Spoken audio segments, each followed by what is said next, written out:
All right, today we're going to learn how to find the intersection of two graphs by accurate plotting, and then we're going to figure out why in the world we'd want to even do that in the first place. So, for a lot of these, the easiest way is to make a table, but obviously if the equations were in slope-intercept form, you could use that. Point-slope form, you could use that. Basically, graph them in whatever way feels comfortable, and then we're going to figure out where they cross. So, I'm going to do the first one in blue, second one in green, and I'm going to do these by making a table. So I'm going to make a little XY T-chart for the first one. And remember what we're doing anytime we make a table is we're basically playing a game of fill in the blank, guess and check, just kind of like this, where we're figuring out a number to put in each of the blanks that makes the equation true.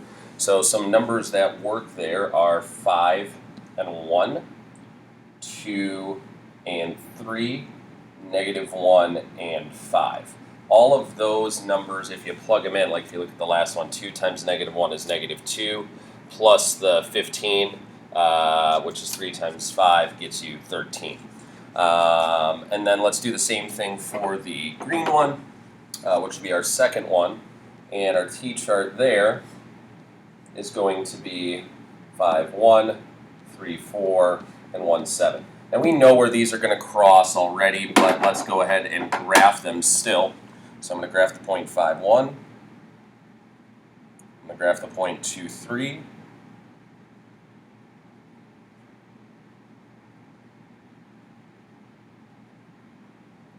Oops. And I'm going to graph the point -1, 5.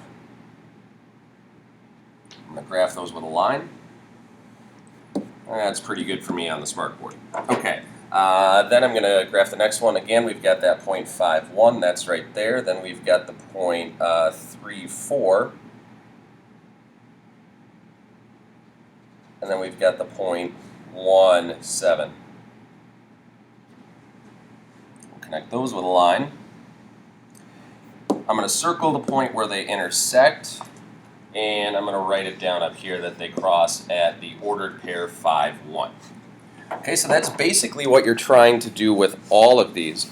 What I'd like for you to do now is basically do the next three. You can graph in whatever way is most comfortable for you, but I'd say most of these are probably easiest by making a table and then try to figure out where they cross. So do that, pause, and then come back, and I'll go through them really quickly.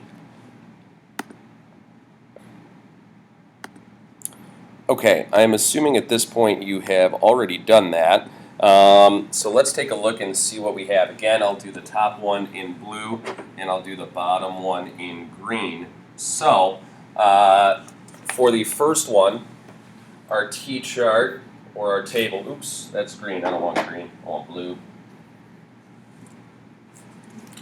Our first one is 2, 1, 5, 2, and 8, 3.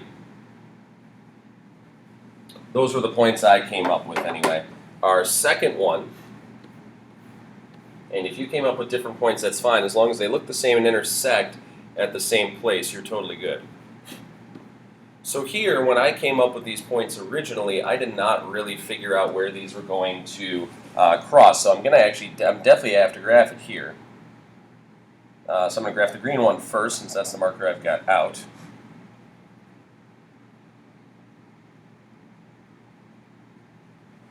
Okay, so there's what that one looks like.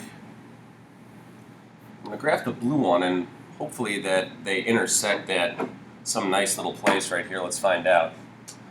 So we've got 2, 1 here, not quite the same point. We've got 5, 2, and we've got 8, 3. So what I can see is, as the line goes this way, they're getting further and further apart. So what I'm going to do is I'm actually going to use the idea of slope that we already know, and I'm going to count back a little bit. Okay, so I know that I'm going down 1 and left 3 to create new points. So I'm going to go down 1 and left 3, put a new point here, down 1 and left 3, put a new point here, and oh look, that's going to be exactly where they cross. Okay, so I did figure it out. It looks like they cross at -4, -1. Great. So let's do the next one. Let's see. Top one in blue, And the table I got is 0, 3, 2, 0, and 4, negative 3. Should probably label X and Y, but I think you guys know which one is which. I'm just going to graph those 3 points right away.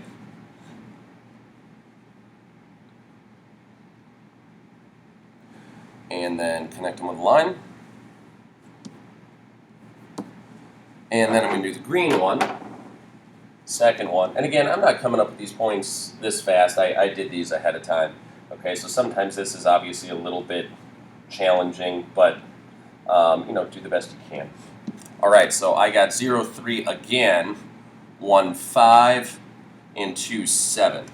Okay, so it's pretty obvious where those cross, since I actually did get the same point on both tables this time, and I got 0, 3. This last one is really a very interesting one, okay? And so, again, I'm going to do my table, and I get 0, 1, oops, this is the first one, 0, 1, 3, negative 3, and 6, negative 7. Oops, I wrote 6, negative 6, that was very wrong. 6, negative 7, there we are. And then the second one, which again I'll do in green, we're going to get 3, 2, 0, 0, and negative 3, negative 2. That one I had a pretty easy time with. Okay, so now I'm going to graph them. 0, 1 is right here. 3, negative 3 is right here. And 6, negative 7 is right here. Connect those with a line. And here's where life gets a little interesting. So when I graph the green one, I get 0, 0. I get 3, 2. I get negative 3, negative 2. So these do cross, but they cross somewhere in the middle of the box, and I just did not draw a fantastic line there. It's very, very hard to tell where they cross. At this point, you have to take a guess, okay? And I think had I drawn, both of my lines are off by a little bit. I think I'd get somewhere around a half and a half, or maybe I'm going to say 1/2 and 1/3, because I have a pretty good idea of what the answer is supposed to be, and we're going to explain that in a minute. Okay, so now the idea is, why are we doing this in the first place? Why are we trying to figure out where these lines cross? Okay, so basically what we're trying to figure out is we've done this. We know where they intersect. We gave the coordinates of the point. What's the significance of that point? Well, the blue line represented, when we had that, the blue line represented all blue solutions. Okay, so everything that was a possible solution to the blue equation. The green one represented all green solutions.